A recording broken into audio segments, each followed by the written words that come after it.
Mes bien-aimés, frères et sœurs, amis invités, le peuple de Dieu, le peuple d'Israël, dans l'Ancien Testament, ils étaient en Égypte. Et la Bible nous dit que finalement, ils ont reçu la meilleure nouvelle. Nous allons rentrer à la maison. Nous serons libres, enfin libres, libérés de l'esclavage des Égyptiens. Car la Bible nous dit que Dieu envoya Moïse, leur sauveur humain, pour les sauver de plus de 430 années de l'esclavage en Égypte. Pouvez-vous donc, mes bien-aimés, imaginer la joie qui envahissait le cœur de ces Juifs du peuple de Dieu? C'était la fête. Nous allons sortir de l'Égypte, sortir de l'esclavage. Mais pour assurer leur liberté, Dieu avait des instructions spéciales à donner à son peuple. Nous lisons Exode chapitre 12. Allez prendre du bétail pour vos familles et immoler la Pâque. Vous prendrez ensuite un bouquet d'hysope, vous le tremperez dans le sang qui sera dans le bassin et vous toucherez le linteau et les 2 poteaux de la porte avec le sang qui sera dans le bassin. Nul de vous ne sortira de sa maison jusqu'au matin. Remarquons bien qu'est-ce que Dieu va leur dire. Il faut peindre le haut de leur porte avec le sang de l'agneau. Quand l'Éternel passera pour frapper l'Égypte et verra le sang sur le linteau et sur les 2 poteaux, l'Éternel passera par-dessus la porte et il ne permettra pas aux destructeurs d'entrer dans vos maisons pour frapper. C'était ça l'instruction. Bien-aimé, la marque sur la porte de la maison du sang de l'agneau a été conçue pour protéger les Israélites, le peuple de Dieu, des fléaux de l'Exode. Vous vous rappelez les 10 fléaux, les 10 plaies? Mais pour que le peuple soit épargné, il devrait avoir ce sang sur la porte de leur maison. Et la même marque est celle qui marqua également la libération du peuple de Dieu de Pharaon et son royaume. Nous dit que dans les derniers jours, dans les derniers événements de l'histoire de ce monde, Dieu déversera sa colère sur les pharaons de notre temps et leurs armées. C'est-à-dire sur les méchants et surtout sur ceux qui se sont tournés contre lui, sa parole, et contre ceux qui ont persécuté ses enfants. Il y aura donc un jugement selon la parole de Dieu. Dieu va frapper les nations. Dieu va frapper tous ceux qui se sont tournés contre lui. Dieu va frapper surtout ceux qui ont persécuté ses enfants. Mais avant de le faire, est-ce que vous me suivez? Avant de le faire, Dieu placera une marque appelée le sceau de Dieu sur tous ceux qui lui appartiennent et qui lui resteront fidèles dans la crise finale. C'est pour cela, mes bien-aimés, le livre de l'Apocalypse définit le sceau de Dieu comme un signe de protection contre les derniers fléaux qui tomberont sur la terre dans les derniers événements de l'histoire de notre monde. En fait, nous verrons ce soir que sans ce sceau, qu'est-ce que j'ai dit? Sans ce sceau, personne ne sera en mesure d'endurer la crise finale de la terre et d'être enfin sauvé. Sans ce sceau, je répète, personne ne verra Dieu. Le titre de ce soir, le sceau de l'empereur, et le sous-titre, les 144 000 et le marquage. Prions le Seigneur. Notre bon et tendre Père céleste, nous voici encore une fois à tes pieds, qui écoutent ta parole, pour encore une fois, ceux qui sont à la maison devant leur écran, bénis chacun d'entre nous. Bénis notre cœur avec ton Esprit Saint, afin que lorsque ta parole sera prêchée, nous puissions comprendre ta volonté, comprendre le plan du salut, comprendre ce qu'on devrait faire dans ces derniers moments de l'existence de notre monde afin de se préparer pour l'éternité. Il y a ceux qui sont découragés, ils ne viennent plus, mais peut-être ils sont devant l'écran. Bénis ces personnes. Bénis ceux qui luttent afin de connaître la vérité. Ils ont été trompés par l'ennemi. Que ton Esprit Saint leur touche ce soir, afin que nous puissions comprendre cette préparation que nous tous, nous devrons expérimenter si nous allons traverser ces moments difficiles qui viendront bientôt devant nous. Pour tous ceux qui verront Dieu, aide-nous à comprendre ce message, et même ceux qui s'appellent les enfants de Dieu, qui ont la vérité. Parle, Seigneur, bénis celui-là que tu as choisi encore une fois. Merci pour la protection que tu lui as accordée, mais que ton nom soit glorifié, que ton peuple, que les regards de ton peuple soient pas sur cet homme, car il est simplement un homme. Que les yeux et les cœurs de ton peuple soient focalisés sur Jésus ce soir, sur sa parole, car c'est sa parole qui est la vérité. C'est sa parole qui nous rendra libres. Et ce soir, nous t'implorons, rends-nous libres à travers l'obéissance de ta parole au nom de Jésus. Amen. Mes chers frères et sœurs, amis et invités, lorsque vous lisez le livre de l'Apocalypse, vous remarquerez un certain nombre de pères qui s'opposent, qui se contredisent. Certains pères en contraste. Par exemple, lorsque vous lisez l'Apocalypse, il y a par exemple dans un côté le festin des vautours, dans l'Apocalypse chapitre 19, le verset 17.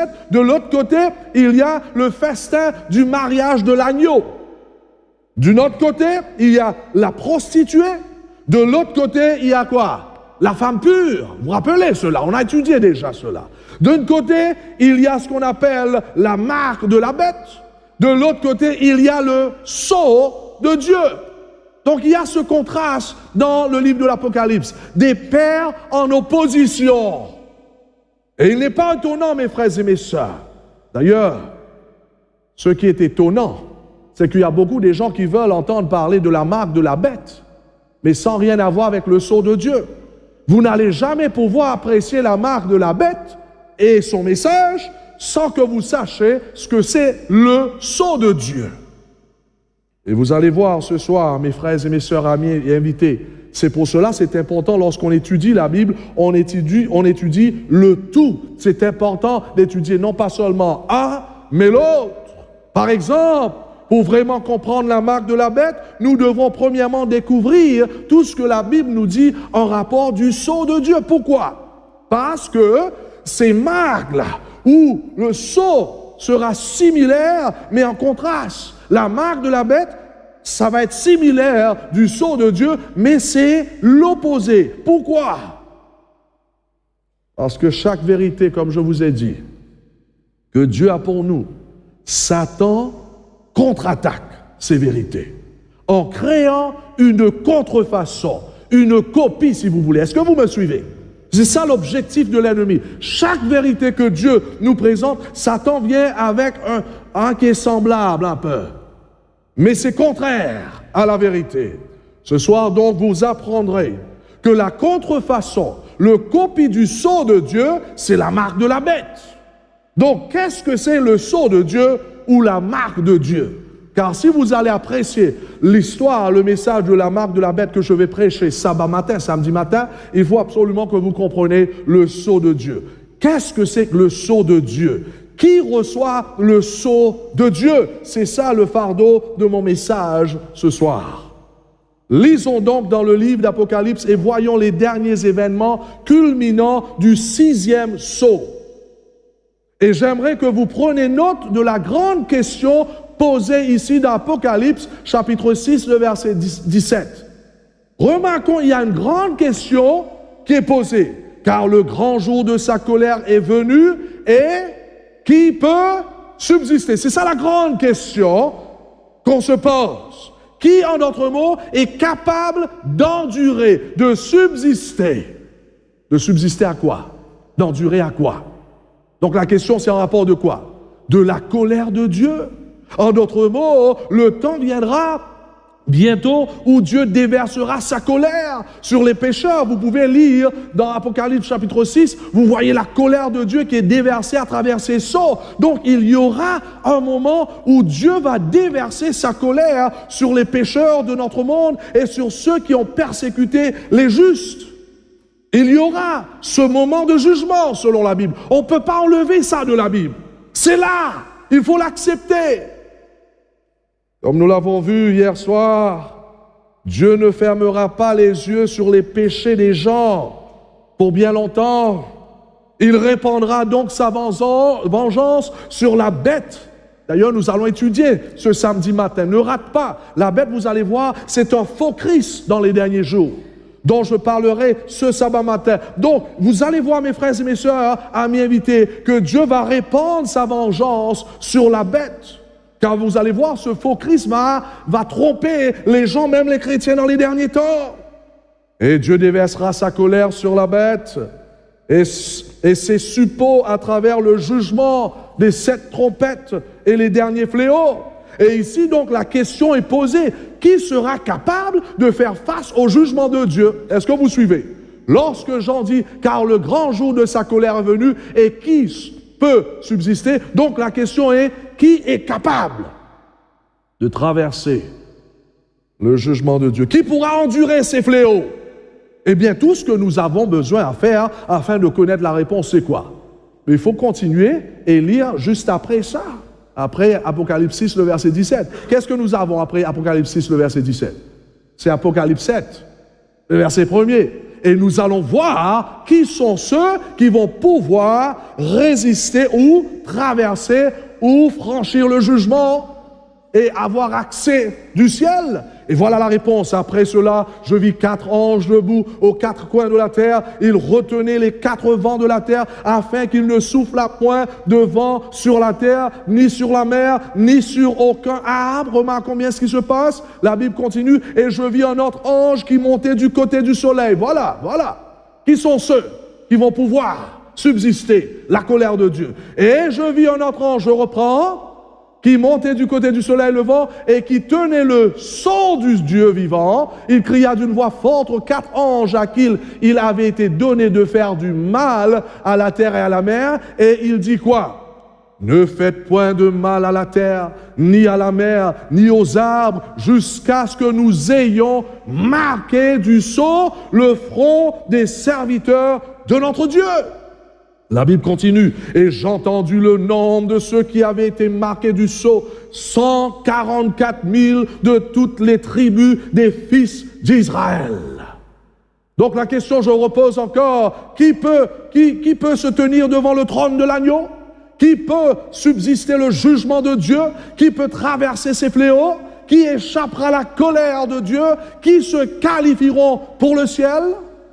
Qui vivront éternellement avec le Christ? Ce sont ceux qui ont été marqués par le sceau de Dieu. Seulement ceux qui ont reçu le sceau de Dieu, ce seront ceux qui pourront se tenir devant Dieu et devant son jugement. Ce seront ceux qui seront sauvés au retour du Christ. Donc revenons à nouveau au verset et notez comment la Bible décrit le scénario ici. Car remarquons, je reprends le texte, la Bible dit, après cela, je vis 4 anges debout aux 4 coins de la terre. Et retenez les 4 vents de la terre afin qu'il ne souffle point de vent sur la terre, ni sur la mer, ni sur aucun arbre. Qu'est-ce que Jean voyait ici? Qu'est-ce que cela représente? Que veut dire les 4 coins de la terre? Ça représente quoi? 4 coins. Les 4 points cardinaux, très bien. Donc ici, c'est une phrase qu'on sert dans l'ancienne proche d'Orient, qui veut dire le monde en entier. Nord, sud, l'est et ouest. 4 points cardinaux. Donc ici, Jean voyait les anges de Dieu, bien sûr, c'est pas seulement 4 anges. C'est les anges de Dieu. C'est symbolique, l'Apocalypse, qui retient ces 4 vents de la terre. Que représentent les vents? Est-ce que c'est littéral? Non.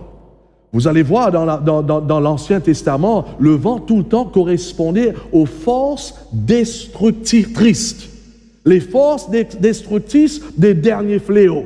Donc ici, Jean voyait des anges qui retenaient ces forces que Dieu allait lâcher pour détruire le monde.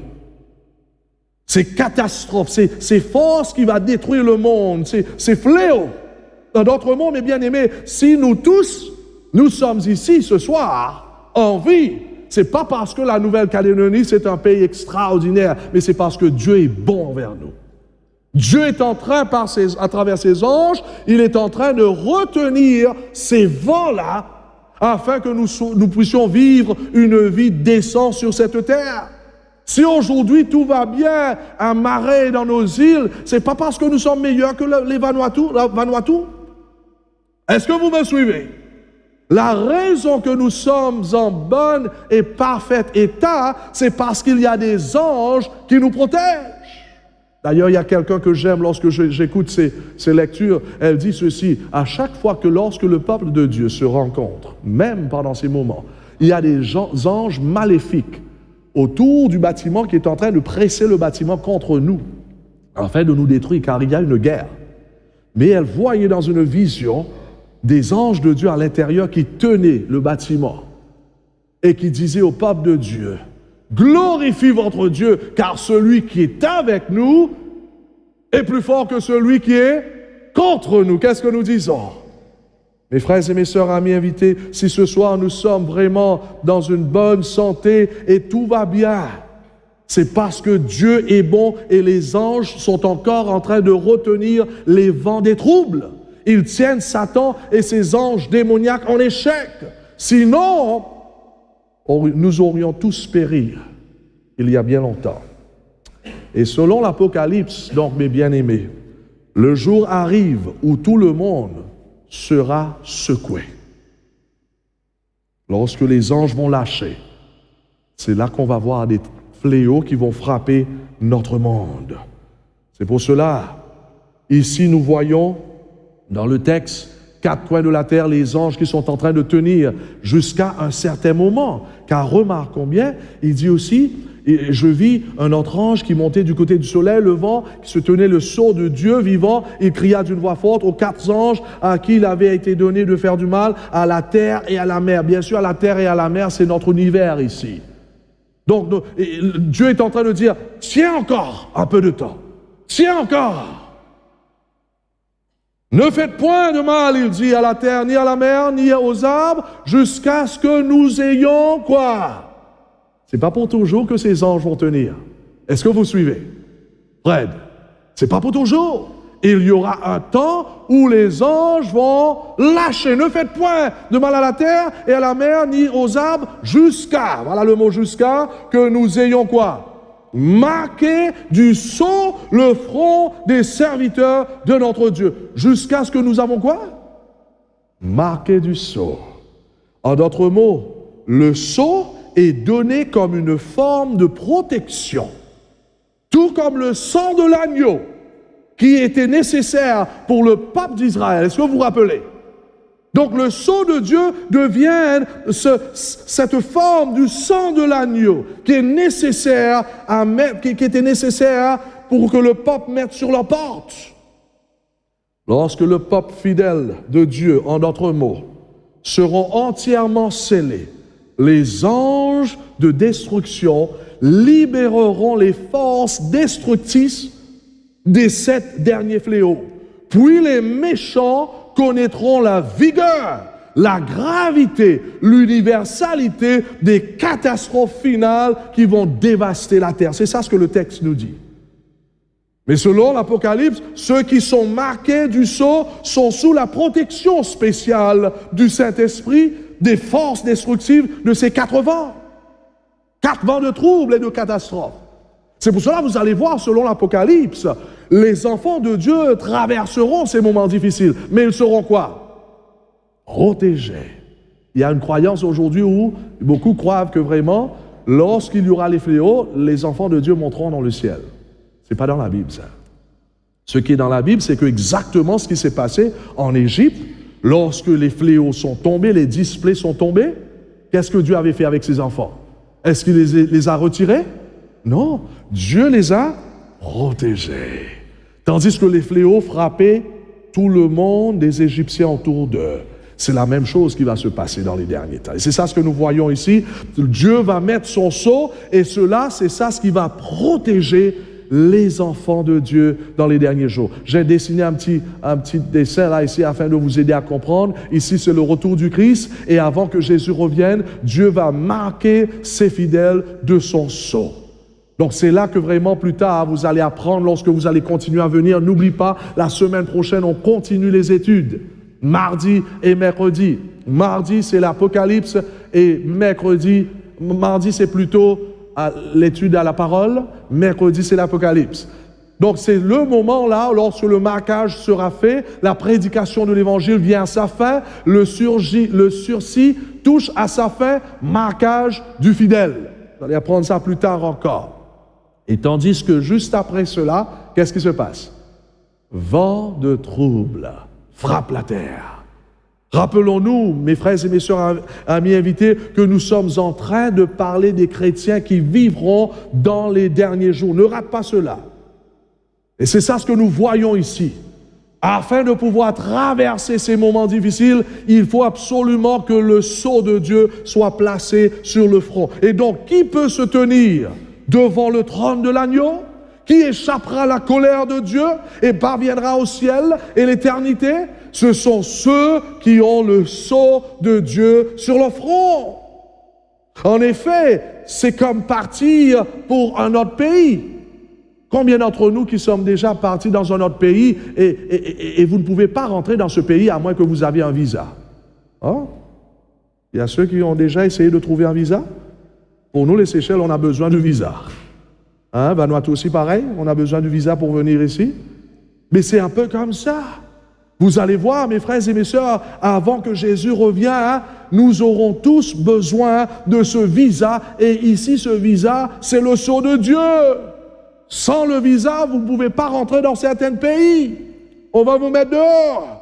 Et c'est ça ce qu'on voit ici. Sans le visa du sceau de Dieu, nous ne pouvons pas rentrer dans l'éternité. Je vous pose la question donc ce soir. Est-ce que nous avons tous ce sceau? Est-ce que vraiment Dieu nous a marqué de son sceau?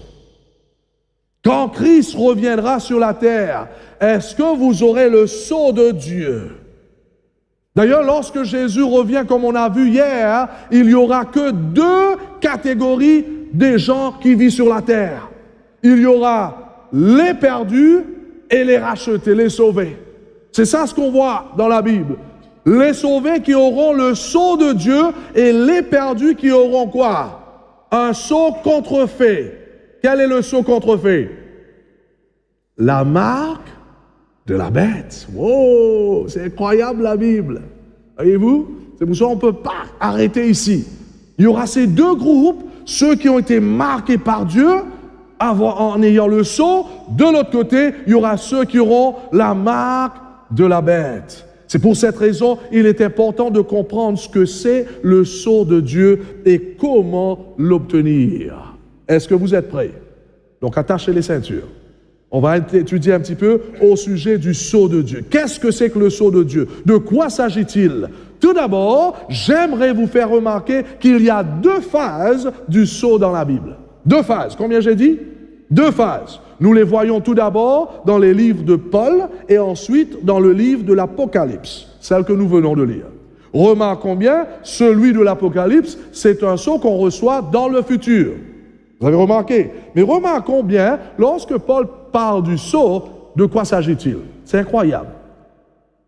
En lui, nous lisons Éphésiens 1, le verset 13, en lui, c'est-à-dire en Christ, vous aussi, après avoir entendu la parole de la vérité, remarquons bien, c'est la parole qui sauve, l'évangile de votre salut, en lui vous avez cru et vous avez quoi? Été scellés du Saint-Esprit. Donc ici, le sceau de Dieu est dans le passé. Vous avez remarqué ça? Tandis que l'Apocalypse est dans le futur. 2 phases du sceau selon la Bible. C'est clair ici, il dit, vous avez été scellés. C'est dans le passé.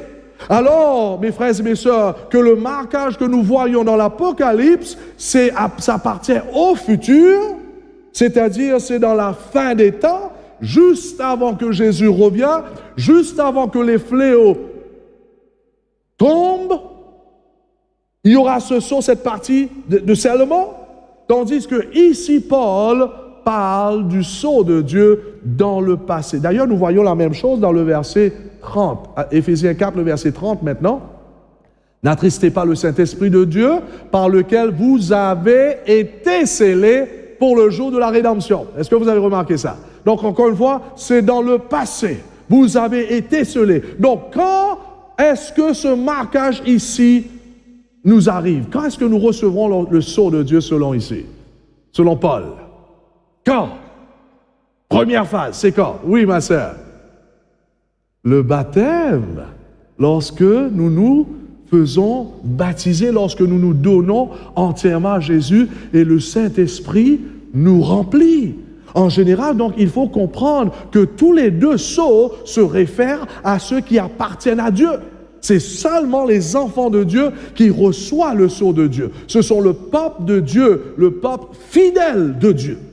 Pas seulement qu'on se fait baptiser, tout à l'heure on va voir cela, mais ce sont ceux qui se donnent pleinement à Dieu. C'est pour cela, dans l'écrit de Paul, vous voyez ici, le sceau est donné à celui qui donne sa vie à Jésus, celui qui vient à Christ. C'est-à-dire, lorsque quelqu'un se fait baptiser, il dit à Jésus, je te donne mon cœur, je te donne ma vie. C'est là qu'il reçoit le sceau de Dieu. C'est la première phase du sceau de Dieu. Ce n'est pas seulement lorsqu'on rentre dans l'eau, attention. Et c'est que lorsque le cœur soit purifié par le sang de Jésus, qu'est-ce que nous disons? Lorsque la personne se repent, lorsque la personne confesse ses péchés, lorsque la personne est prête à mourir en soi et au péché. C'est pour cela, hier, je vous ai dit, pour ceux qui vont rentrer dans le baptême, c'est pas seulement vous allez être mouillés.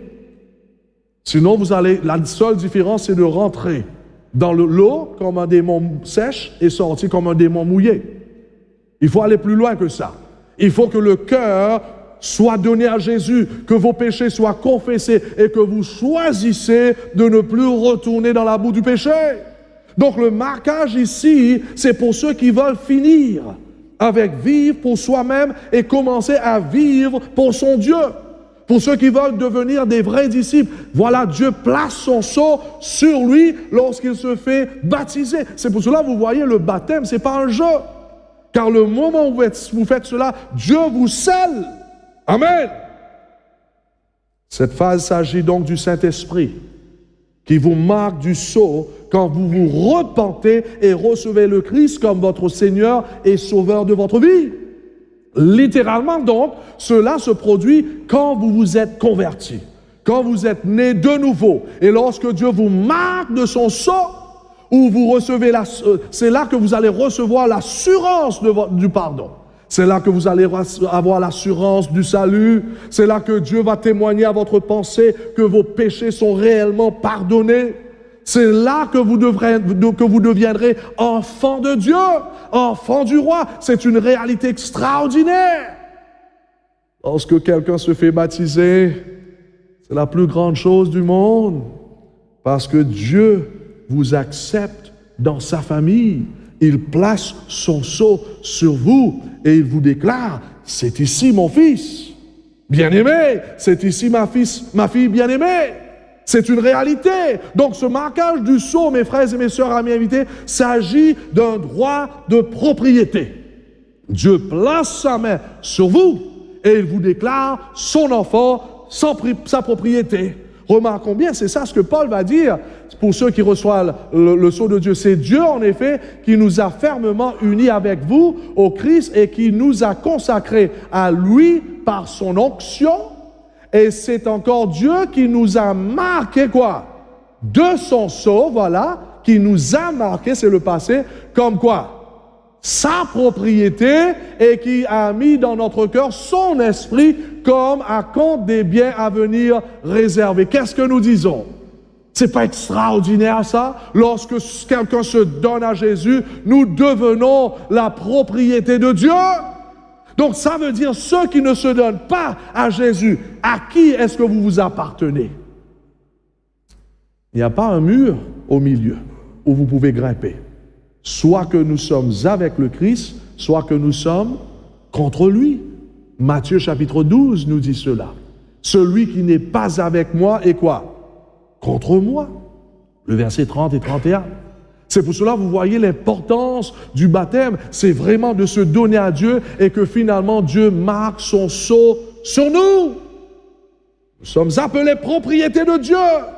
Cette personne appartient à Dieu comme sa propre possession.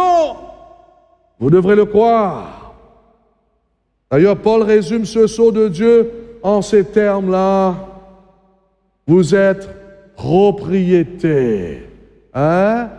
Néanmoins, le solide fondement de Dieu reste debout avec ses paroles qui lui servent de sceau. Le Seigneur connaît ceux qui lui appartiennent. Le moment où vous donnez à Jésus-Christ, Dieu vous connaît. Là, vous pouvez prier. Voyez-vous? Là, vous pouvez intercéder pour vos enfants. Mais si vous n'êtes pas donné à Dieu à travers le baptême, à travers la repentance, à travers la nouvelle naissance, vos prières, ça monte en haut et ça retourne en bas. Parce que vous n'êtes pas encore des enfants de Dieu. C'est pour cela que c'est important que vous tous, vous puissiez comprendre qu'il y a une démarche dans tout ce que nous faisons ici. Ça ne suffit pas de simplement venir ici et d'écouter, de dire des amens plus fort que tout le monde. Il faut qu'on se donne à Dieu. Il faut se repentir. Il faut que nous soyons tous nés de nouveau. Donc c'est la première phase du marquage, du sceau de Dieu. C'est ce qui se passera ce sabbat, car il y a beaucoup qui vont se faire baptiser. Qu'est-ce que nous disons? Vous serez scellés. Est-ce que vous suivez encore? Il y aura beaucoup de gens qui vont être scellés ce sabbat, parce que vous avez décidé de donner votre cœur à Jésus à travers l'eau. Mais maintenant, suis bien, selon le livre de l'Apocalypse, dans la crise finale de l'histoire de cette terre, le marquage du sceau de Dieu aura davantage de sens. En d'autres mots, il y aura une autre phase. J'appelle cela le deuxième phase. Donc ici, nous voyons le marquage du sceau. Jésus revient ici. La personne se donne à Jésus au baptême. Dieu met son sceau sur lui, ce marquage. Mais il y aura à la fin des temps, juste avant que Jésus revienne, et je crois de tout mon cœur que cette partie-là est juste devant nous. Je crois ça. Lorsque je vois les signes des temps, lorsque je vois ce que Jésus-Christ avait prédit, qu'on allait voir dans le monde, qui démontre que Jésus est à la porte, tous ces signes-là sont accomplis aujourd'hui. Nous sommes en train de vivre juste au bord de cette deuxième phase où Dieu va finalement marquer ses enfants, où Dieu va finalement lâcher les 7 vents, les 4 vents de l'Apocalypse, où notre monde va être bouleversé. D'ailleurs, nous voyons notre monde bouleversé aujourd'hui. Jamais on n'a vu des cas de tremblement de terre comme on a vu ces quelques années de cela. 300 000 personnes qui meurent en Haïti. 200 000 dans l'océan Indien. C'est grave. Combien de mille est-ce qu'on a ici dans votre pays? Est-ce que vous êtes arrivé à 300 000? Vous voyez, mes frères et mes sœurs, juste comme ça, dans quelques secondes, 300 000 personnes perdent leur vie. Ce sont des signes des temps qui démontrent que nous vivons ici dans les derniers temps. Et je crois fermement que beaucoup de ces choses qu'on voit dans notre monde aujourd'hui sont des jugements qui commencent à frapper les nations, afin de réveiller les gens, afin qu'ils commencent à regarder en haut, qu'ils donnent leur vie à Christ.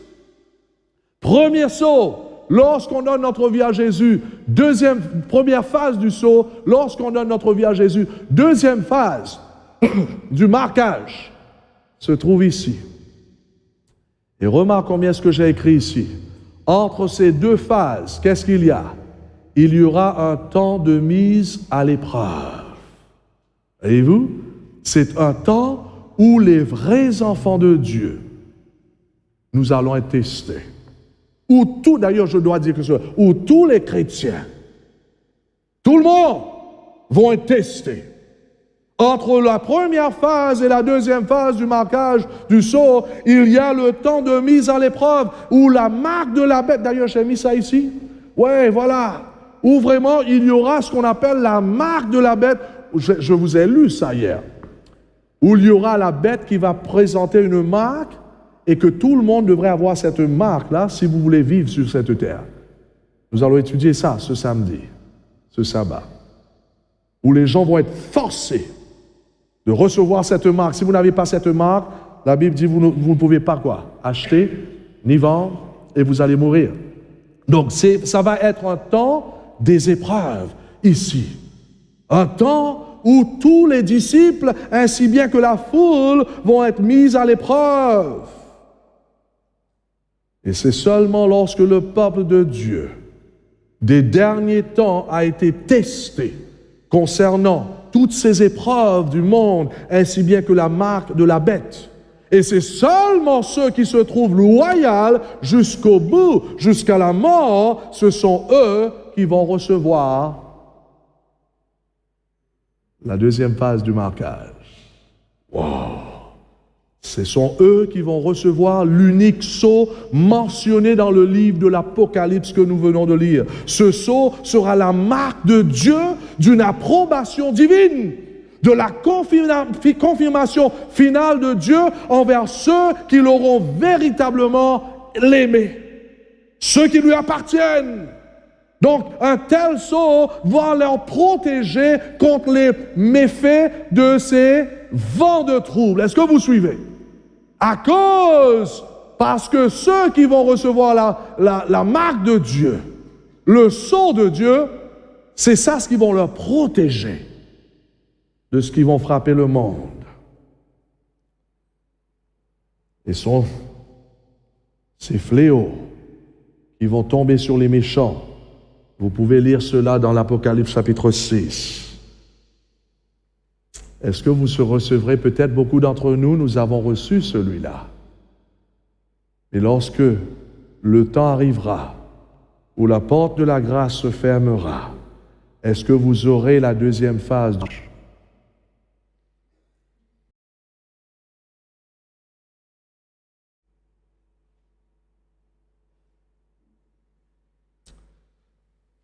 Donc cela signifie que lorsque quelqu'un reçoit le sceau initial, le premier sceau, la première phase du sceau au baptême, l'histoire ne finit pas là.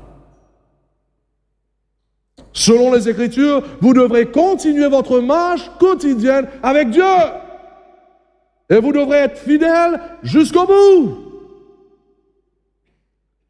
Et quel privilège de continuer avec Jésus jusqu'au bout. Amen. La foule ne comprenne pas ça. La foule dit, aïe, aïe, aïe, là je dois continuer.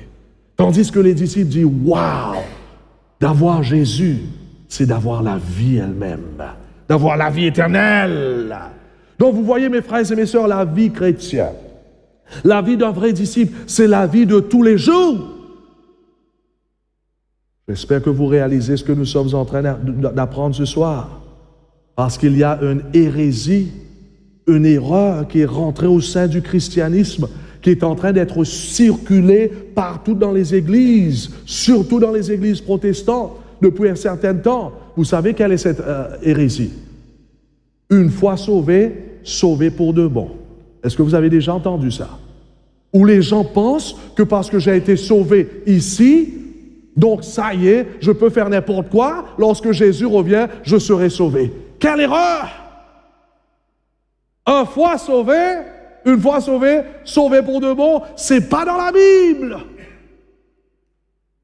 Beaucoup de gens pensent que vraiment, ce que j'ai besoin de faire, c'est de recevoir Jésus dans ma vie et je serai sauvé pour toujours. Non! La Bible dit, celui qui a le Fils a. Qu'est-ce que je dis a? C'est dans le passé, ça, dans le présent, dans le futur? Celui qui a le Fils, c'est dans le présent. C'est pour cela, c'est important que depuis ce moment-là, jusqu'à la fin, j'ai mon Sauveur dans ma vie. J'ai cette relation avec lui. Je participe à l'obéissance à sa parole. Mais malheureusement, beaucoup des gens, ils pensent que vraiment, ils peuvent recevoir Jésus ici et faire n'importe quoi là. Et lorsque Jésus revienne, il sera avec lui dans l'éternité. C'est pas biblique.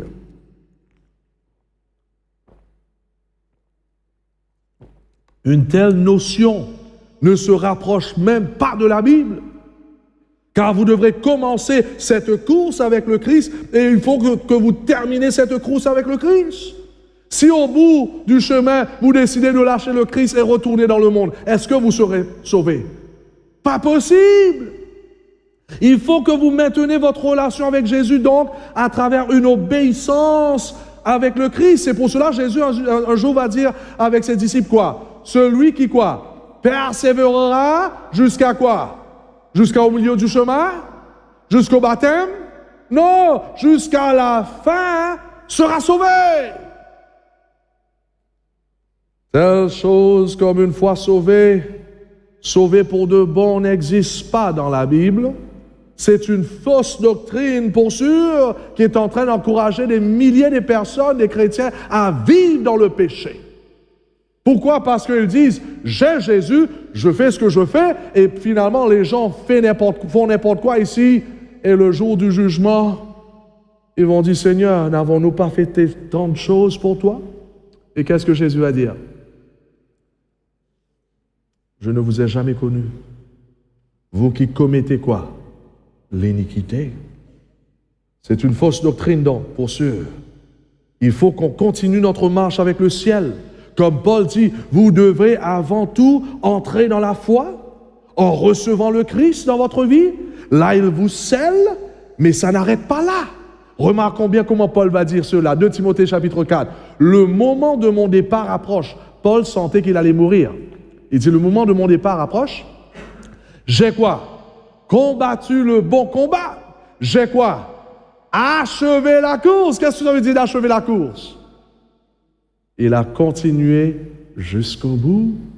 C'était pas quelque chose dans le passé. Il a reçu le Christ dans sa vie, mais il a continué jusqu'au bout. J'ai combattu le bon combat. J'ai achevé la course. J'ai quoi? Vous savez pourquoi il dit j'ai gardé la foi? Pourquoi? Est-ce que vous suivez? Parce qu'on peut lâcher la foi. On peut rejeter la foi. Et d'ailleurs, on a vu ça hier dans un texte. Hein? Dans les derniers temps, qu'est-ce qu'il y aura? Il y aura certains qui vont quoi? Abandonner la foi. 1 Timothée chapitre 4, le verset 1. Il y aura certains qui vont abandonner la foi et qui vont s'accrocher aux doctrines des démons. Vous vous rappelez ça? Mais Paul là, il dit, moi, j'ai combattu le bon combat. J'ai achevé la course. Je suis arrivé jusqu'au bout. J'ai gardé la foi. Paul a combattu le bon combat. Est-ce que nous tous qui sommes là, est-ce que nous allons combattre le bon combat? Est-ce qu'on va continuer à persévérer jusqu'à la fin? Car selon Paul, il faut achever la course. Il faut terminer la course. Nous devons impérativement terminer la course. Et Paul a terminé la course. D'ailleurs, il dit, désormais, la couronne de justice m'est réservée. Le Seigneur, le juste juge, me le donnera quand? Dans ce jour-là. Quel jour? Lorsqu'il revient. Voyez-vous? Et non seulement à moi, mais encore à tous ceux qui auront aimé son avènement. Qu'est-ce que cela veut dire finalement? Ça veut dire vraiment, Paul a persisté jusqu'à la fin. Il a passé le test, car il a eu beaucoup des épreuves dans sa vie, mais il n'a pas lâché le chemin. Beaucoup d'entre nous, on démarre bien. Mais le moment où il y a un problème dans la famille, on lâche la main de Dieu. Mais si vous faites ça, vous n'êtes pas un vrai disciple. Il faut continuer la course jusqu'au bout. Car il y a un ciel à gagner. Il y a un enfer à éviter. Il faut qu'on continue le chemin et on n'est pas tout seul. Même dans les épreuves, notre Dieu est avec nous.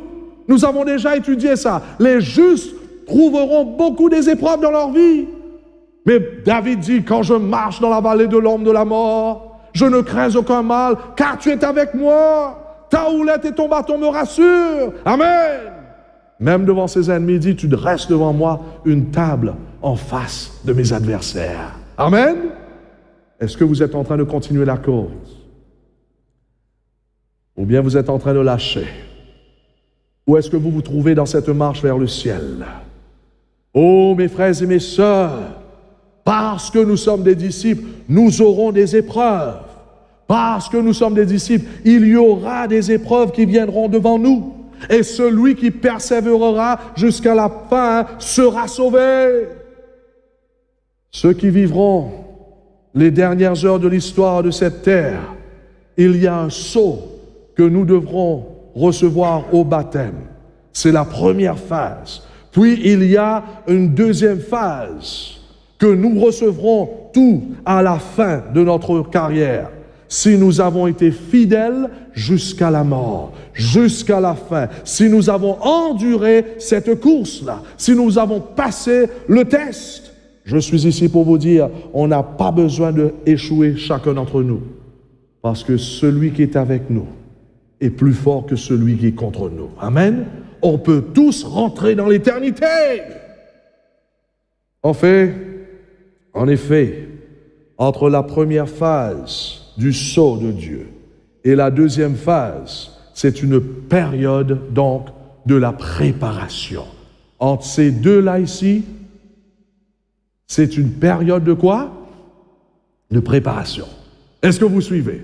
J'aimerais arrêter un petit peu, je sais qu'il y a certains d'entre nous, vous avez travaillé un peu dur aujourd'hui. Et je vous vois un petit peu KO. Hein? Il y avait ceux qui étaient comme ça, hier, avant-hier, lorsqu'ils entendent le message, là, je suis sur moi. Hein? Levons-nous un petit peu, on va tirer un petit peu le corps, et puis on s'assoit, parce que c'est plus important ce qui vient là. Levons-nous tous, tout le monde. Allez, un petit massage sur le dos. Tournons de l'autre côté, un petit massage sur le dos. Voilà.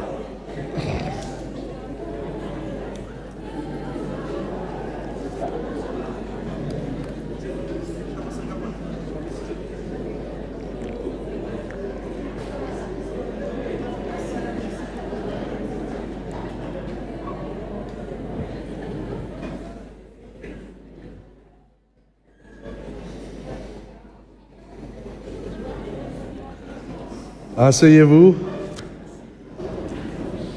Merci. J'espère que ce massage-là va pas vous faire dormir plus encore. J'espère que vous êtes en train de comprendre, mes frères et mes sœurs. Il y a une préparation à faire. Et entre ces deux piliers-là, c'est là où Dieu veut que ses enfants se préparent pour la crise finale, se préparent pour l'éternité. Entre ces deux phases-là, ici sur cette terre, Dieu nous appelle. Le moment où on se fait baptiser, c'est le moment de se préparer pour l'éternité. C'est un moment où Dieu nous appelle à développer le caractère pour le ciel. C'est le moment où Dieu nous appelle à bâtir notre vie sur le roc. C'est le moment où vous et moi, nous sommes appelés à changer notre attitude, notre mentalité, notre comportement, de produire de bonnes œuvres. C'est ça le moment. Beaucoup de chrétiens se sont baptisés par immersion bien longtemps, mais ils sont toujours pareils. Le cœur reste méchant ici. Est-ce que vous me suivez? Ils viennent à l'église comme s'ils sont des saints. Ils chantent comme s'ils sont des anges. Mais va voir ce qu'ils font à la maison. Tu vois que la femme court avec le mari avec un grand bâton. Ouais. Je n'ai pas dit le mari parce qu'il y a des femmes aussi qui sont sévères, hein, attention. Ouais. Et vous êtes en train de rire, mais c'est la vérité. On se fait baptiser, mais le cœur reste tortueux. On continue à chuchoter, à critiquer les gens. Il y a ceux qui volent, il y a ceux qui convoitent la femme de son prochain. Ici, ce temps, c'est un temps de grâce que Dieu nous donne afin d'expérimenter cette transformation. Car Dieu, à la fin, va sceller ses enfants. Et c'est seulement ceux qui ont connu Jésus, qui ont vraiment donné leur vie à Jésus, quotidiennement, afin que le Saint-Esprit puisse transformer leur vie. Ce sont eux qui vont recevoir le sceau de Dieu. Malheureusement, il y a ceux qui disent une fois sauvé, toujours sauvé. Mais c'est pas biblique, ça. Donc, ce moment-là, ici, mes frères et mes sœurs, Dieu nous appelle à grandir en Christ, à ressembler à notre Sauveur, à être comme lui dans notre caractère. Laisse-moi vous dire, cette croyance, une fois sauvé pour de bon, est un mensonge de la part de Satan. C'est pour cela, ce soir, j'aimerais vous dire, va dire à vos leaders de l'Église, c'est un mensonge, ça. Dis-les, arrête de prêcher cela. S'ils insistent, dis-leur de venir ici. Et j'espère que certains écoutent. Parce que les gens, lorsqu'ils pensent qu'une fois sauvés, toujours sauvés, ils vivent dans le péché. Ils font ce qu'ils veulent. Pourtant, la Bible nous dit qu'il faut se préparer, il faut grandir, il faut lâcher nos péchés. Tite chapitre 2, le verset 11 à 14, remarquons bien ce que la grâce fait dans la vie des gens. On pense que la grâce nous donne, c'est une licence qui nous pousse à pécher. Les gens disent, je suis plus sous la loi, je suis sous la grâce. Donc ils transgressent les lois de Dieu. Remarquons la grâce de Dieu, qu'est-ce que cela nous fait? Car Dieu a révélé sa grâce, source de salut pour tous les humains. Elle nous enseigne quoi, cette grâce? À renoncer à une mauvaise conduite et au désir terrestre pour mener dans ce monde une vie quoi? Raisonnable, juste et fidèle à Dieu. C'est ainsi que nous devons attendre le bonheur que nous espérons et le jour où apparaîtra la gloire de notre grand Dieu et Sauveur Jésus-Christ. Il s'est donné lui-même pour nous délivrer de tout le mal et faire de nous un peuple purifié qui lui appartienne en propre et qui soit zélé pour faire des quoi? Des actions bonnes. Voyez donc, cette phase-là, c'est une phase où Dieu veut nous donner sa grâce afin de nous transformer, afin qu'on puisse vivre cette vie pieuse. C'est une grâce qui nous pousse à renoncer à une mauvaise conduite et au désir terrestre. C'est une grâce qui nous libère. Malheureusement, il y a des gens qui pensent qu'on peut faire n'importe quoi. Si vous avez été sauvé dans le passé, c'est fini. Si vous avez reçu le sceau de Dieu dans le passé, c'est fini. Écoute comment Pierre va dire cela. Le jour du Seigneur viendra comme un voleur. En ce jour, les cieux passeront avec fracas. Les éléments embrasés se dissoudront et la terre avec les œuvres qu'elle renferme sera consumée. Puisque donc toutes ces choses doivent se dissoudre, qu'elles ne doivent pas être quoi? La sainteté de votre conduite et votre piété. Tandis que vous attendez et hâtez l'avènement du jour de Dieu. Donc, vous voyez, mes frères et mes sœurs, dans cet espace du phase premier, deuxième, Dieu nous appelle à vivre une vie saine. Elles ne doivent pas être la sainteté de votre conduite et piété. Pierre continue en disant, à cause duquel les cieux enflammés se dissoudront et les éléments embrasés se fondront. Mais nous attendons selon sa promesse de nouveaux cieux et une nouvelle terre où la justice habitera. C'est pourquoi, voilà, bien-aimés, en attendant ces choses, après avoir été baptisés, après avoir reçu le premier sceau, la première phase du premier sceau, c'est pourquoi, bien-aimés, en attendant ces choses, appliquez-vous à être trouvés par lui sans tache et irrépréhensible dans la paix. Qu'est-ce que nous disons? Dieu nous appelle à changer notre vie. Et ce moment-là, donc, entre ces deux phases, c'est un temps de grâce où Dieu nous appelle à être transformés afin que le Saint-Esprit habite en nous et nous prépare pour le saut final. Oh, cette croyance, une fois sauvée pour de bon, a apporté du malheur au sein du christianisme, car cela encourage les gens à vivre dans le mal. Écoute comment Jean dit cela. Parce que tu as gardé la parole de la persévérance en moi, je te garderai aussi à l'heure de la tentation. La tentation, bien sûr, c'est quoi ça? Qui va venir dans le monde en entier. Ce sont les 7 sceaux, ces plaies-là qui vont frapper. Dieu va nous garder, parce que nous avons quoi? Gardé sa parole. Et je te garderai aussi à l'heure de la tentation qui va venir sur le monde pour éprouver les habitants de la terre. Je viens bientôt, retiens ce que tu as afin que personne ne prenne ta... Est-ce qu'on peut perdre la couronne de la vie éternelle? Et bien sûr, c'est ça ce que le texte dit. On peut le perdre. Et Dieu nous dit de le garder. Comment est-ce qu'on va le garder? Il faut garder la parole de Dieu en nous. Il faut être obéissant. Donc, mes frères et mes sœurs, la première phase, au baptême, deuxième phase, à la fin du jour, juste avant que Jésus revienne. Mais est-ce que ça s'arrête là? J'aimerais partager un petit peu plus sur clarifier cela avant qu'on termine. qu'est-ce que c'est que le sceau de Dieu en réalité? Comment est-ce que Dieu va marquer ses enfants? Beaucoup de gens ont mal compris lorsqu'il s'agit du terme, par exemple, enfant d'Israël. Parce que la Bible dit, Dieu va marquer ses enfants d'Israël. Et beaucoup pensent que Dieu est en train de parler du peuple juif en Jérusalem. Est-ce que c'est vrai? Ils pensent que les 144 000 seront marqués sont les Israélites.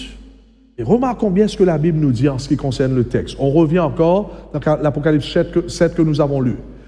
Et je vis un autre ange qui montait du côté du soleil. Trois points que j'aimerais clarifier et puis on termine. Et je vis un autre ange qui montait du côté du soleil levant et qui tenait le sceau de Dieu vivant. Il cria d'une voix forte aux 4 anges à qui avait été donné de faire du mal à la terre et à la mer et dit: ne faites point du mal à la terre, ni à la mer, ni aux arbres, jusqu'à ce que nous ayons marqué du sceau de Dieu, du sceau, le front des serviteurs de notre Dieu.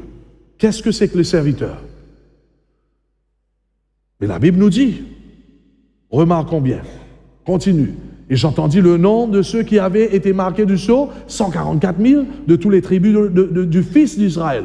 Les gens disent, ah, mais ça c'est les Israélites, tribus du fils d'Israël. Donc, il y a tout d'abord, serviteurs de Dieu, qu'est-ce que c'est que ça? 144 000, qu'est-ce que c'est que ça? Et les enfants d'Israël, qu'est-ce que c'est que ça? Tout d'abord, il faut comprendre que l'Apocalypse est un livre rempli de quoi? Symboles, c'est symbolique. Il ne faut pas prendre tout cela littéralement. Donc, par exemple, nous voyons dans la Bible, on nous parle de l'agneau de Dieu qui a été immolé. C'est qui ça? C'est Jésus, ce n'est pas l'agneau physique, c'est Jésus. Donc, vous allez voir ce soir, mes bien-aimés, lorsque nous parlons au sujet de beaucoup de choses dans l'Apocalypse, nous sommes en train de parler au sujet des symboles. OK? Que représente le thème, par exemple, israélite? La Bible nous dit que vraiment, ce sont des tribus, il vient de tribus d'Israélites. Que représente cela? Galates chapitre 3, le verset 26 et 27. Car vous devrez comprendre, lorsque Jean va écrire cela, est-ce qu'il y avait des tribus encore d'Israélites? Non, il n'y avait que 2. Tous ont été détruits. Vous pouvez aller lire dans 2 Rois chapitre 17, le verset 5 à 23. Il y avait 10 tribus qui étaient disparues lorsque Jean va parler de ça. Seulement que 2 tribus existaient. Donc le terme israélite est symbolique ici. Remarquons bien qu'est-ce que ça veut dire israélite, ou bien les tribus qui vont être marquées. Galates chapitre 3, le verset 26 et 27. Car vous êtes tous fils de Dieu par la foi en Jésus. Vous tous qui avez été baptisés en Christ, vous avez revêtu de Christ. Il n'y a plus donc quoi? Ni juif, ni grec, car tous vous êtes un en Jésus-Christ. Et si vous êtes à Christ, vous êtes donc la postérité quoi? D'Abraham, c'est-à-dire vous êtes un Israélite. Voyez-vous? Héritier selon la promesse. Donc appartenir à Jésus par le baptême fait de nous des Israélites spirituels. Donc les véritables Israélites sont vous et moi, le peuple de Dieu qui se donne entièrement à Jésus. Qu'est-ce que nous disons? Dieu ne parle pas de la nation israélite. Dans le Nouveau Testament, d'ailleurs, les disciples du Christ sont connus en tant que la nouvelle Israël, comme le peuple de Dieu. Par exemple, remarquons comment Jacques appela l'Église en leur adressant ses salutations. Jacques, c'est dans le Nouveau Testament, il parle aux chrétiens, remarquons qu'est-ce qu'il dit. Jacques, serviteur de Dieu et du Seigneur Jésus-Christ, aux quoi? 12 tribus qui sont dans la dispersion salut. Voyez-vous? Donc nous sommes des Israélites lorsque nous donnons notre vie à Jésus-Christ, lorsque nous recevons la phase première du sceau de Dieu. Remarquons comment Paul saluait les chrétiens à Galates. Galates 6, le verset 16. Paix et miséricorde sur tous ceux qui suivront cette règle et sur l'Israël de Dieu. Voyez-vous, mes frères et mes sœurs? Donc ici, dans l'Apocalypse, lorsqu'on nous parle, le sceau va être placé sur les tribus d'Israël. Ce sont les chrétiens des derniers jours, ceux qui vont rester fidèles jusqu'au bout, ceux qui reçoivent le sceau, ce sont des chrétiens authentiques, les disciples. Maintenant, qu'en est-il du terme serviteur de Dieu? Car la Bible dit cela. Et nous savons, Romains chapitre 6, le verset 22, pour ceux qui ont reçu Jésus, mais maintenant étant affranchis du péché, est devenu quoi? Serviteurs de Dieu. Tous ceux qui ont reçu le Christ dans sa vie, qui se sont fait baptiser, qui ont reçu le sceau de Dieu, nous sommes maintenant des serviteurs de Dieu. Dans certaines versions, il dit, nous sommes des esclaves de Dieu. Le même mot, doulos, en grec, veut dire serviteur ou esclave. Donc, serviteurs de Dieu sont les disciples de Dieu, remplis du Saint-Esprit. Les chrétiens nés de nouveau. Ce sont ceux qui ont donné leur vie à Dieu. Ceux qui l'ont reçu son sceau dans sa vie. Maintenant, qu'en est-il du 144 000? Ça, c'est un terme qui tracasse beaucoup des gens. Que signifie ce nom? D'ailleurs, là, si nous lisons Apocalypse 7, il nous donne toutes ces instructions. Et j'entendis le nombre de ceux qui avaient été marqués du sceau, 144 000, de tous les tribus des fils d'Israël, de la tribu de Juda, ainsi de suite. Ok, on continue. De la tribu de Nephtali. Nous venons de lire que, bien sûr, que ça, ces 144 000, c'est pas au sujet de la nation juive, parce que lorsque Jean écrivait cela, tous étaient détruits sauf deux. D'accord? Donc, que représentent ces 144 000? Il y a un débat au sein du christianisme. Il y a ceux qui disent, mais ça c'est littéral, il n'y aura seulement que 144 000 qui recevront le sceau. Qu'est-ce que vous en pensez? Non, je ne pense pas. C'est symbolique. Ça représente, c'est symboliquement, ça représente le chiffre de tous ces millions qui vont rentrer dans l'éternité parce qu'ils ont pu recevoir le sceau de Dieu et ont traversé les fléaux de notre monde. C'est symbolique donc. Remarquons bien comment vraiment Jean décrit cela. Voyez le numéro 12, parce que lorsqu'on prend 144 000, comment est-ce qu'on recevra 144 000? C'est le nombre de 12 fois 12, ça veut dire 144, multiplié par 1000, 144 000. 12, bien sûr, c'est les tribus d'Israël de l'Ancien Testament, et l'autre 12, c'est quoi? C'est l'Église qui constituait quoi? Sur 12 apôtres, 12 fois 12. Où se trouve le 1000? Le 1000, c'est une unité militaire de base dans l'Ancien d'Israël. Dans la Nouvelle Jérusalem, par exemple, vous allez voir 12 portes, nom des 12 tribus. Ces 12 fondations portent les noms des 12 apôtres. Et les 144 000 représentent l'Israël des Anciens et du Nouveau Testament. Vous allez voir donc, mes frères et mes sœurs, ces 1000-là, c'était des chiffres qui représentaient un platoon. Comment on dit platoon? L'armée d'Israël était bien organisée. Et dans une platoon, dans un groupe, il y avait 1000 soldats. Donc ici, on voit un groupe qui est bien organisé afin de rentrer dans l'éternité. On voit les 12 fois 12 fois 1000. Donc ici, on voit les 144 000 qui représentent l'Israël des Anciens et du Nouveau Testament, c'est-à-dire le peuple de Dieu qui vont rentrer dans l'éternité parce qu'ils ont pu subir tous ces coups, ils ont traversé l'épreuve, ils ont été fidèles jusqu'à la mort. Symboliquement, donc, ça représente la totalité des enfants de Dieu qui vont pouvoir traverser ces moments difficiles parce qu'ils ont reçu le sceau de Dieu. Ce sont les enfants du dernier temps, les chrétiens du dernier temps, les vrais disciples qui sont prêts à traverser les 7 fléaux. Donc, quel est le sceau de Dieu dans la fin des temps? Lorsque la Bible nous dit que vraiment Dieu va marquer ses enfants sur le front avec son sceau, qu'est-ce que cela représente? Où le Saint-Esprit va marquer du sceau un groupe spécial de gens, symboliquement 144 000. Que représente cela? Pour savoir cela, nous devons connaître les caractéristiques du 144 000. C'est dans la Bible. Remarquons bien, la Bible, Apocalypse 14, verset 1, en nous parlant de ce 144 000, remarquons ces caractéristiques. Je regardais, en voici l'agneau se tenait sur la montagne de Sion, et avec lui 144 000 personnes qui avaient son nom et le nom de son Père écrit sur leur front. Wow! Donc remarquons bien, ils possédaient le nom de Dieu sur leur front. Que représente le nom de Dieu dans la Bible? Que représente le nom de Dieu? Vous savez, Dieu a plusieurs noms. D'ailleurs, il y a certaines églises qui veulent qu'on appelle Dieu juste un nom. Et ce n'est pas biblique, ça. Dieu est appelé El Shaddai, Adonai, Yahvé, tous ces noms, Elohim, il y a beaucoup de noms. Tandis qu'il y a des religions qui disent non, il faut appeler seulement ce nom-là. C'est pas biblique ça. Vous savez pourquoi Dieu a plusieurs noms? Parce que chaque nom de Dieu représente une partie de son caractère. Voyez-vous? C'est pour cela. Voilà. Ceux qui vont recevoir le sceau de Dieu à la fin des temps, ce sont ceux qui ont eu le caractère de Dieu reproduit dans leur vie. Oh!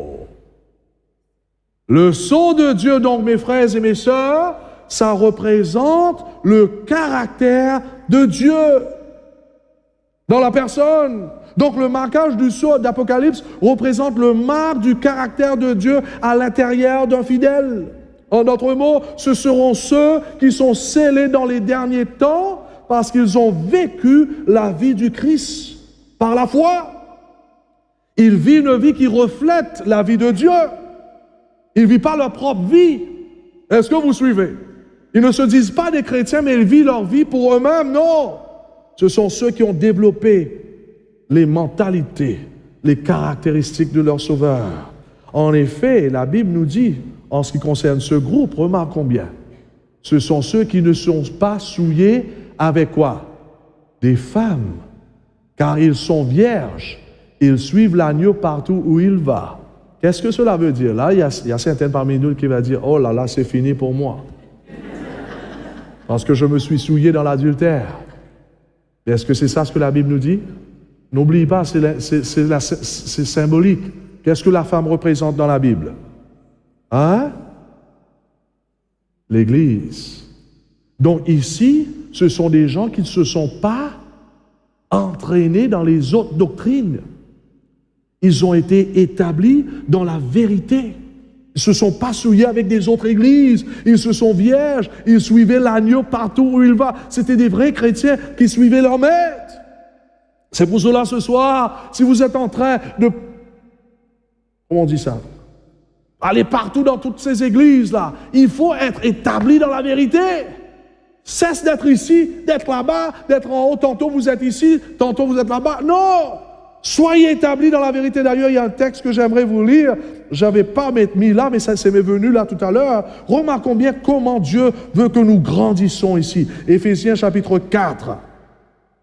Verset 14, ainsi nous serons plus de petits enfants ballottés et emportés par toute vent de doctrine, par la ruse des hommes et leurs habiletés dans les manœuvres d'égarement. Voyez-vous là? Paul était en train de parler aux gens qui étaient facilement emportés par les doctrines. Paul dit, mais il faut arrêter cela.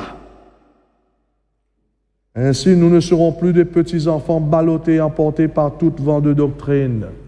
Que les enfants de Dieu soient établis, et ces gens-là qui vont recevoir la marque, ce sont eux qui ont trouvé la vérité et qui se sont établis dans la vérité de Dieu. Qu'est-ce que nous disons?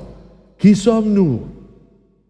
Donc, mes frères et mes sœurs, une fois encore, nous voyons ces personnes qui ont renoncé, la prostituée qu'on a vue hier, qui marchent dans l'intégrité de la parole de Dieu. Ce sont ceux qui obéissent Dieu et sa parole, qui persévèrent dans la vérité, qui ont préservé leur vie de toutes ces formes de doctrine souillées par les traditions humaines.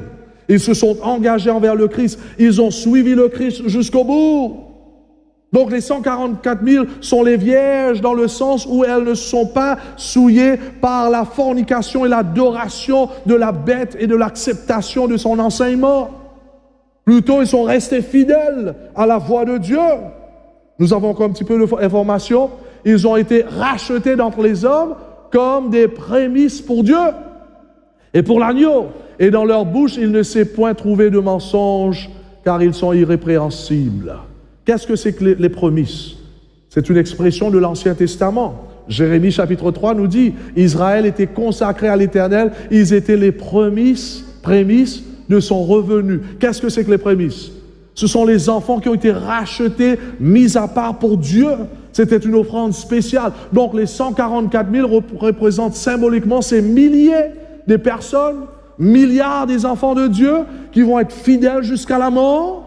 C'était un groupe spécial qui vont être rachetés par Dieu afin de vivre cette vie selon sa parole.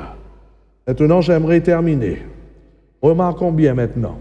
Ils ont été rachetés d'entre les hommes comme des prémices pour Dieu et pour l'agneau, et dans leur bouche, il ne s'est pas trouvé de mensonge, car ils sont irrépréhensibles. Donc, pas de mensonge parce qu'ils sont dans la vérité. Il dit la vérité, il fait tout ça. Mais remarquons la dernière partie de ce chapitre 14, là. Qui sont ces personnes?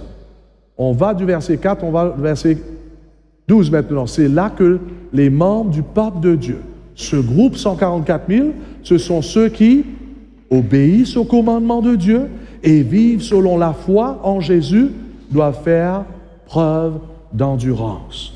Les 144 000, mes frères et mes sœurs, sont caractérisés par leur obéissance à Dieu en gardant quoi? Ses commandements. Encore une fois, nous voyons ça.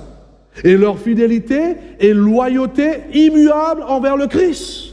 Ils maintiennent une relation constante avec le Christ par l'obéissance. Ainsi, les 144 000 sont ces gens qui ont permis au Saint-Esprit de sceller leur caractère pour Dieu. Je l'ai mis sur l'écran. Première phase, au baptême. Deuxième phase, dans les derniers temps. Et pendant ce temps, ils ont été mis à l'épreuve, où il y aura la marque de la bête. Le vent va venir. C'est quand 144 000 vont être là, ils vont être décidés par ici. Parce qu'ils ont été fidèles, ils ont suivi Jésus, en rejetant toute forme de fausse doctrine, ils ont gardé la foi, et là, Dieu prend plaisir de marquer sur leur front le sceau de Dieu. Ils ont reflété le caractère de Jésus ici en obéissant à ses commandements. Maintenant, est-ce que l'histoire termine? Il y a une dernière chose importante concernant le sceau de Dieu. Car veuillez noter ce que dit Paul concernant Abraham au sujet du sceau. Écoute ce que Paul dit ici. Qu'est-ce que c'est qu'un sceau? Et il reçut le signe de la circoncision comme sceau de la justice qu'il avait obtenue par la foi. Un sceau, normalement, c'est aussi bien quoi? Un signe. Un sceau, c'est un signe extérieur qui démontre quelque chose de l'intérieur. Ici, le signe extérieur, c'était quoi? La circoncision. Vous savez, dans l'Ancien Testament, ce qui démontrait que tu étais un enfant de Dieu, un juif, c'était la circoncision. Vous devrez être circoncis. Donc, la circoncision extérieure démontre que vraiment Dieu t'a choisi et que tu es un enfant de Dieu. En d'autres mots, un signe ici, c'est d'un fait ou une vérité. Dans ce cas-là ici, c'était la circoncision qui était le signe externe qui démontrait que vraiment tu étais un enfant de Dieu. Un sceau, donc, est un signe extérieur qui révèle une réalité intérieure. Ne rate pas cela. C'est ça ce qu'on voit ici. Un sceau, le sceau, ça démontre, c'est un signe qui démontre une réalité intérieure. C'est un signe extérieur qui démontre que nous appartenons à Dieu. Donc la question que je vous pose, je termine là. Y a-t-il un signe dans la Bible qui démontre que nous appartenons à Dieu? Que Dieu est notre Dieu? C'est quoi? C'est quoi? Un signe de propriété. Que Dieu est notre Dieu et nous sommes ses enfants. Quel est cet signe? Voilà. Je leur donnerai aussi mes sabbats comme un signe entre moi et eux, pour qu'ils connaissent que je suis l'Éternel qui les sanctifie. Ézéchiel 20, le verset 20, sanctifiez mes sabbats et qu'ils soient entre moi et vous quoi? Un signe, un sceau auquel on connaît que je suis l'Éternel, votre Dieu. Oh, mes bien-aimés, nous avons parlé pas mal du sabbat. Ici, on voit que par le sabbat, Dieu dit que votre allégeance, votre obéissance, votre soumission est à moi. Lorsque nous gardons le sabbat en esprit et en vérité, nous sommes en train de montrer que Dieu est notre Dieu et nous sommes ses enfants. Donc le sabbat est appelé un signe d'allégeance au Seigneur comme créateur et sauveur. Le sabbat est appelé un signe ou une marque de l'Éternel. Exode chapitre 31, le verset 16 et 17, il dit « Les enfants d'Israël observeront le sabbat, ce sera entre moi et les enfants d'Israël quoi? un signe qui devra durer à perpétuité. Car en 6 jours, l'Éternel a fait les cieux et la terre, et le 7e jour, il a cessé son œuvre et il s'est reposé. Donc le sabbat est un signe externe, en dehors, que nous appartenons au vrai Dieu, car il y a des faux dieux partout. Ce soir, nous verrons que dans le dernier temps, la bête sera une contrefaçon du Christ, qui cherchera l'allégeance de chaque être humain sur terre, en offrant un faux sceau qu'on appelle la marque de la bête. Et le sabbat, c'est la vraie marque, la marque de Dieu, un signe externe. C'est un signe éternel qui a été préservé pour l'éternité. Ésaïe chapitre 66, on a déjà vu jusqu'à quel point que nous allons garder le sabbat. Jusqu'à dans l'éternité.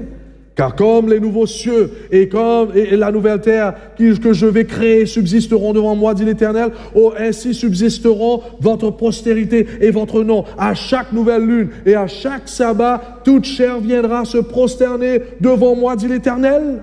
Donc, tout comme Dieu observe le samedi, le 7e jour, le sabbat de la Bible avec son peuple aujourd'hui, donc son peuple continuera à faire avec lui dans le nouveau monde. Le sabbat donc révèle l'obéissance au commandement de Dieu. Le sceau de Dieu, le saint marquage du caractère de Dieu dans nos esprits, cela se manifestera à travers notre obéissance au commandement de Dieu, et la fidèle observation du sabbat devient ce signe extérieur de cette réalité intérieure que Christ est en nous, que le Saint-Esprit habite en nous. Notre obéissance, notre fidélité deviennent un signe extérieur démontrant que nous appartenons à Dieu, que nous l'aimons, que nous sommes à lui. Conclusion. Lorsque nous lisons l'Apocalypse chapitre 7, voilà les 12 noms de qui vont recevoir le sceau. Et vous savez, je suis allé revoir dans l'Ancien Testament, les noms des 12 tribus, c'était là. Ce sont là. Mais vous allez voir quelque chose. Il y a 2 noms dans ces 12 tribus qui ne sont plus là. Quels sont ces noms? Ils ne sont pas là. Pourquoi est-ce qu'ils ne sont pas là? Est-ce que vous savez? D'ailleurs, il y a 2 autres noms qui ont été choisis à la place. Est-ce que vous savez pourquoi leur nom n'est pas là? Parce qu'ils sont tombés dans l'apostasie. Ils ont bien démarré en recevant le premier sceau, la première phase du sceau, mais ils n'ont pas été fidèles jusqu'à la mort. Et c'est ça la triste nouvelle que nous aurons lorsque Jésus reviendra. C'est pas tous qui ont bien commencé qui vont terminer la course. C'est pas tous qui vont se faire baptiser qui vont arriver jusqu'à la fin. Parce qu'au milieu du chemin, ils ont préféré de retourner dans le monde. Au milieu du chemin, ils ont préféré de faire n'importe quoi. Au milieu du chemin, ils ont préféré de retourner là où ils étaient. Au milieu du chemin, ils ont préféré le péché que la justice de Dieu. Au milieu du chemin, ils ont préféré d'avoir un pied dans le ciel et un pied sur la terre. Un pied dans l'Église et un pied dans le monde. Mes frères et mes sœurs, qui serez-vous lorsque le marquage du sceau de Dieu aura lieu? Les 10 fidèles tribus, ou vous serez Éphraïm et Dan? Qui serez-vous? Ma prière pour vous ce soir, c'est que pendant ce moment que Dieu nous donne ici, sur cette terre, que tout d'abord que nous puissions donner notre vie à Jésus. Recevoir le premier sceau. Quel privilège que Dieu donne à chacun d'entre nous de recevoir cette première phase du sceau à travers le baptême. Et ma deuxième point, il faut persévérer jusqu'à la fin. C'est pour cela pour ceux qui vont se faire baptiser ce sabbat, la route ne termine pas ce sabbat lorsque nous nous allons faire baptiser. Il faut continuer de vivre la vie d'un disciple. L'Église a bien organisé des rencontres extraordinaires la semaine prochaine pour vous. Le mardi et le mercredi, nous allons continuer à apprendre comment devenir un disciple. Comment se préparer pour la phase finale de ce saut. Comment se préparer pour le ciel. Quel privilège. Je vous lance ce défi, nous tous qui sommes là. Attends le retour du Christ. Cherchons Dieu dans notre vie. Suivons sa parole. Ne choisis pas certaines parties de sa parole. Obéissons à toute la parole de Dieu. Et nous serons dans l'éternité. N'ayez pas peur de ce que les autres vont dire. Parce qu'ils auront à rendre compte ces personnes au jour du jugement. Regardons à Jésus. Faites sa volonté. Préparons-nous pour le ciel. Si vous êtes là ce soir, c'est pas une chance, c'est pas par hasard. Parce que Dieu nous donne une chance. Dieu nous appelle à la repentance. Vous êtes ici parce qu'il y a encore de la chance pour vous. Dieu a vu qu'il y a de la chance pour vous de rentrer dans le ciel. Ne repoussons pas pour le lendemain. Il y a une question qui a été posée hier. Comment est-ce que nous pouvons rentrer dans la foi de la vérité? Il y a des gens qui veulent devenir des adventistes, mais ils ont déjà passé par l'eau de baptême. Et ils veulent chérir leur premier baptême par immersion. Je ne parle pas par l'aspersion. Si vous avez été baptisé par des petites gouttes d'eau, ça, ce n'est pas dans la Bible. Ça, c'est païen. On a déjà étudié. Il faut être plongé. Pour tous ceux qui n'ont jamais été plongés dans l'eau, il faut passer par l'eau. Purifier, nettoyer, mourir au péché. Mais s'il y a ceux qui ont déjà été passés par l'eau, mais maintenant vous dites, mais pasteur, j'aimerais garder ça, je chéris ça. Mais j'aimerais rentrer dans la vérité, obéir à la parole de Dieu et forme partie de l'Église de Dieu du dernier temps. Vous voulez dire, mais moi j'aimerais désormais appartenir à la famille de Dieu. Il y a cette pratique dans l'Église adventiste, on appelle ça la profession de foi, où on va vous poser certaines questions en rapport de la foi de la Bible, et si vous agréez avec ces questions, là vraiment l'Église vous accepte dans la famille de Dieu, étant enfant de Dieu. Et bien sûr, moi j'encourage tout le monde qui n'ont jamais connu toutes ces vérités, qui ont vécu dans les traditions païennes, de se laver. Hein? C'est pas grave si vous rentrez encore dans l'eau. Il y a des gens qui disent, mais pasteur, la Bible dit, il y a un seul baptême. Il faut comprendre qu'est-ce que ce Paul voulait dire. Il y a un seul mode de baptême. Une seule façon de se faire baptiser. C'est ça ce que Paul disait. C'est pour cela, quelque part plus tard, Paul était en train de dire à certaines personnes, il faut se refaire baptiser. Dans Actes chapitre 19, je vous ai montré cela. 2 fois, ils étaient baptisés. Donc la Bible ne se contredit pas. Lorsque Paul dit, rentre dans l'eau à nouveau, ou bien lorsque Paul dit, une seule baptême, c'était une seule façon. Aujourd'hui, il y a plusieurs façons que les gens se font baptiser. Par les petits gouttes d'eau, par les pétales, ils lancent des pétales sur la tête, il dit, je te pétale des fleurs, je te baptise au nom du Père, du Fils et du Saint-Esprit. Et ça, c'est faux. Ou bien le baptise par téléphone. Ça, c'est faux. Donc, c'est pour cela, je vous lance ce défi. On est presque à la maison. Jésus revient bientôt. Que nous puissions donner notre vie à Christ, même avant qu'il sera trop tard. Et quelquefois, ça peut être trop tard. Ne prends pas à la légère. Il y a ceux qui ont leur cœur dur parmi nous. Il dit, pasteur, j'aimerais aller en avant, mais j'ai le cœur dur. Donne ton cœur à Jésus. Et si tu ne peux pas donner ton cœur à Jésus, crie à lui, Seigneur, prends ce cœur. Donne-moi ton cœur, un cœur pur, afin que je puisse t'obéir. Il y a ceux qui vivent dans le concubinage, vous voulez vous faire baptiser, réglez votre situation. Parce que le concubinage, c'est un péché. On ne peut pas vous baptiser dans le péché. À moins que lorsque vous sortez de l'eau, vous dites c'est fini le concubinage, je veux me marier, je préserve ma relation avec cette personne sans rentrer dans une relation, mais je me fais marier et là je tiens mon engagement avec Dieu et là après vous vous mariez, Dieu soit loué, c'est bon. Mais si après en sortant de l'eau, vous allez rentrer dans la relation sexuelle avec la personne sans le mariage, c'est un péché, vous êtes en train d'annuler votre baptême. D'accord? Pour ceux qui travaillent le jour du sabbat, c'est un péché. Il faut régulariser cela. Il y a ceux qui sont en train de régulariser. Ils sont en train de dire, lorsque je sors du baptême, c'est fini, je ne travaille plus le jour du sabbat parce que je régularise ça avec mon patron. Dieu soit loué, préparez-vous. Ceux qui fument, ceux qui boivent, vous allez enterrer tout ça dans l'eau. Vous ne voulez pas sortir et retourner dans ces choses. Et vous dites, mais pasteur, comment est-ce que je vais arrêter de fumer? Comment est-ce que j'arrête de boire? Et c'est pour cela que Dieu va vous donner son Esprit Saint. Le baptême, ce n'est pas seulement le baptême d'eau, c'est le baptême du Saint-Esprit. Dieu vous remplit de son Esprit Saint afin de vous fortifier, afin que vous puissiez vivre sa vie et que vous puissiez préparer pour le retour du Christ. Il y aura un séminaire qui va s'arriver mois prochain, au mois de mai, pour ceux qui veulent arrêter de fumer.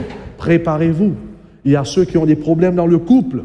Il y aura des séminaires comment pouvoir avoir un bon couple, de s'aimer, de grandir dans l'amour. L'Église a bien préparé des choses pour vous afin que dans ces deux, entre ces deux-là, première phase et deuxième phase, vous puissiez grandir afin de refléter votre Dieu et de se préparer pour le ciel. Ma prière pour vous ce soir, pour ceux qui sont à la maison,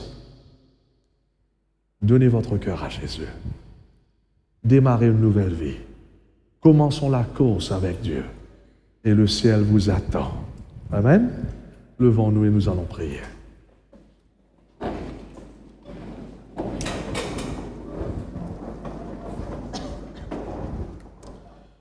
Notre bon et tendre Père Céleste, nous voici à tes pieds ce soir.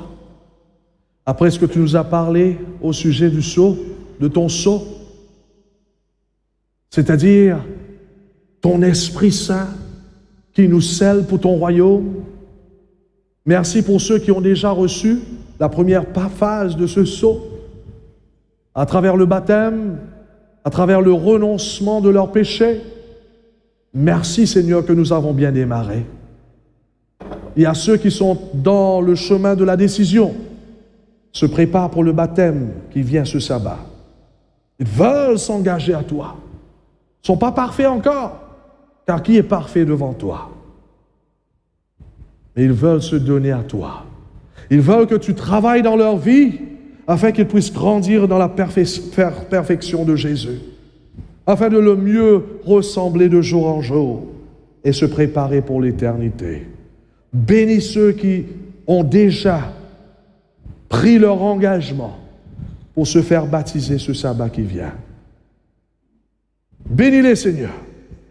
Prépare-les afin que l'ennemi ne puisse pas changer leur décision.